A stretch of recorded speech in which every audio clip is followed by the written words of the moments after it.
Hello lords and ladies of Westeros. इस video के अंदर अपन बात करेंगे हाउस ऑफ ड्रैगन एपिसोड 5 के टॉप 10 ईस्टर एग्स के बारे में जो शायद तुमने मिस कर दी हो।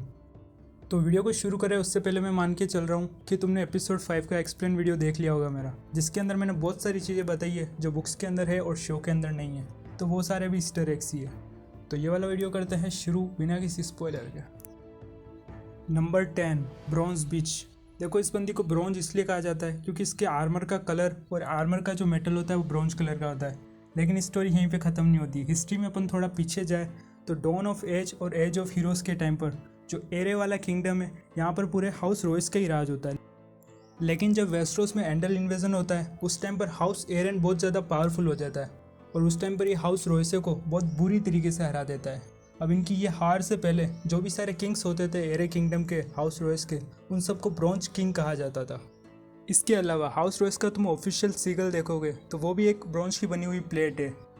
तो इन सब चीज़ों से पता चलता है कि ये हाउस ब्रॉन्ज से कितना जुड़ा हुआ था और इसीलिए डेमन अपनी पत्नी को द ब्रॉन्ज विच कहा करता है। Easter egg number 9। इस सीन के अंदर एलिसेंट हाईटावर से सर क्रिस्टन कोल बोलता है कि मुझे गेल्डिंग टॉर्चर मत करना, एक मर्सीफुली मौत दे देना। देखो, इस गेल्डिंग का मतलब होता है कैस्ट्रेशन। उसके बाद में वो बंदा कभी फादर नहीं बन सकता। देखो, किंग्स गार्ड में यूँ हुआ करता था कि पहले जो भी अपनी ओथ तोड़ देता था या फिर डिसऑनर होता था, जैसा कि अभी क्रिस्टन कोल हो गया है, उल्टे सीधे काम कर गए, तो फिर उस बंदे को सबसे फर्स्ट टॉर्चर किया जाता, उसके बाद में गेल्डिंग यानी कि कास्ट्रेशन, और उसके बाद में वॉल के ऊपर भेज दिया जाता था। गेम ऑफ थ्रोन्स के अंदर नेड स्टार्क भी चाहता था कि ये सारी सजाएं जेमी लेनिस्टर को मिले क्योंकि उसने भी मैड किंग को मार दिया और उसने भी अपनी ओथ तोड़ दी। लेकिन जेमी लेनिस्टर की बहन क्वीन है, इसलिए नेड स्टार्क जेमी को सजा नहीं दिलवा पाता है। Easter egg number 8। इस सीन के अंदर जो ड्रैगन्स उड़ रहे हैं उनमें से जो रेड वाला ड्रैगन है उसका नाम है मेलेस, जिसके ऊपर प्रेजेंट है रेनिस टारगेरियन, और उसके पास में जो ड्रैगन है उसका नाम है सी स्मोक, जो कि लेनोर वैल्यूरियन का है। लेकिन लाइना वैल्यूरियन भी तो अपनी माँ की तरफ से टारगेरियन है, तो उसके पास में भी ड्रैगन होता है, लेकिन वो इस एपिसोड के अंदर नहीं उड़ा रही है। एपिसोड 6 का जो प्रीव्यू आया है शायद उसके अंदर उड़ा रही है वो भी। देखो, वेस्ट्रोस के अंदर जो अभी प्रेजेंट ड्रैगन राइडर्स हैं उनमें से सबसे ज़्यादा एक्सपीरियंस्ड ये रेनेस टारगेरियन ही है, और इसका जो मेलेस ड्रैगन है वो माना जाता है कि कैरेक्सिस से भी फास्टर है, और इस ड्रैगन को प्यार से द रेड क्वीन भी कहा जाता है। Easter egg number 7। इस सीन के अंदर लेरेस टॉन्ग एलिसेंट हाईटावर को बोलता है कि मुझे बोलने की तो ज़्यादा परमिशन नहीं है, लेकिन मैं चीज़ों को ऑब्जर्व करता हूँ। देखो, रेड कीप के अंदर चीज़ों को ऑब्जर्व करने वाला अकेला यही बंदा नहीं है, इसके अलावा एक और भी बंदा है जिसका नाम है मशरूम। ये एक बोना होता है जो कि रेड कीप के अंदर प्रेजेंट रहता है और जो थोड़ी पागलों जैसी हरकतें करता है और सबका एंटरटेनमेंट के लिए होता है। वो बंदा भी सब कुछ ऑब्जर्व करता हुआ चल रहा है। पहले मुझे लगा था कि टीरियन की एंट्री इस कैरेक्टर के थ्रू कर देवे तो कितना शानदार रहेगा, लेकिन अभी तक इस बंदे को दिखाया नहीं है। कुछ लोगों का कहना है कि रेनिरा टारगेरियन और लेनर वैल्यूरियन की जो शादी हो रही है वहाँ पर एक बोना ढोल बजा रहा है, वो बंदा यही मशरूम है। शायद इस एपिसोड के साथ में इसकी एंट्री कर दी गई है, लेकिन कंफर्म्ड नहीं है।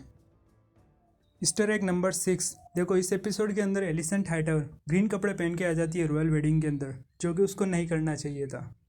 तो ये सीन अपने आप में बताता है कि एलिसेंट ने कितना बड़ा कदम उठा दिया है।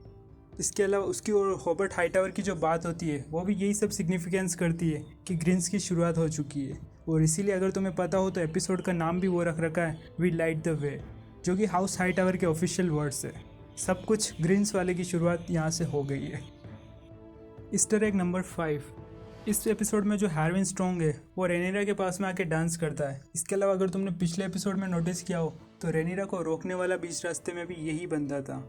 अब ये और रेनिरा को बार बार आसपास में क्यों दिखाया जा रहा है वो तो तुम आगे के एपिसोड्स में देखना। लेकिन हार्विन स्ट्रॉन्ग का कैरेक्टर प्ले करने वाला एक्टर और इसके पिता हैंड ऑफ द किंग का कैरेक्टर प्ले करने वाला एक्टर, इन दोनों में सिर्फ रियल लाइफ में 10 साल का ही डिफरेंस है, और शो के अंदर देखो इनको बाप बेटा बता रखा है। Easter egg number 4। इस सीन के अंदर रेनिरा टारगेरियन और लेनोर आपस में डील करते हैं कि अपने सीक्रेट्स को सीक्रेट ही रखेंगे। अगर ये वाला सीन तुम गेम ऑफ थ्रोन्स के अंदर देखो तो रेनली बराथियन और मार्जी वाला सीन भी बिल्कुल ऐसे ही था, जिसके अंदर वो प्राइवेटली बात करते कि तुम्हारे पर्सनल इंटेंशंस को वैसे ही रहने देना, पर पब्लिक में हम हस्बैंड वाइफ है। सेम वैसा ही रेफरेंस यहाँ पर भी है। Easter egg number 3। वेस्ट्रोस के अंदर कोई भी शादी इजीली हो जाए ऐसा कभी हो ही नहीं सकता। तुम भली रेड वेडिंग ही ले लो जिसके अंदर हाउस स्टार्क को मिटाने की कोशिश की गई थी, और पर्पल वेडिंग ले लो जिसमें हमारे फेवरेट जोफ्री को कितनी अच्छी मौत दे दी थी। और सेम चीज़ यहाँ पर भी हुई है। लेनोर और रेनिरा की शादी में लास्ट में जोफ्री मर जाता है, पर ये वाला जोफ्री डिफरेंट है। ईस्टर एग नंबर 2, देखो इस सीन के अंदर किंग विसेरियस टारगेरियन जब ड्रिफ्टमार्क पहुंचता है तो हैंड ऑफ द किंग पूछता है कि आखिर कॉलोस वैलेरियन राजा के स्वागत में क्यों नहीं आया है। तो फिर लाइना वैलेरियन आंसर देती है कि वो हॉल ऑफ 9 के अंदर है जो आपका वेट कर रहे हैं। देखो हॉल ऑफ 9 कोई भगवान की जगह नहीं है या फिर राज दरबार भी नहीं है ड्रिफ्टमार्क का।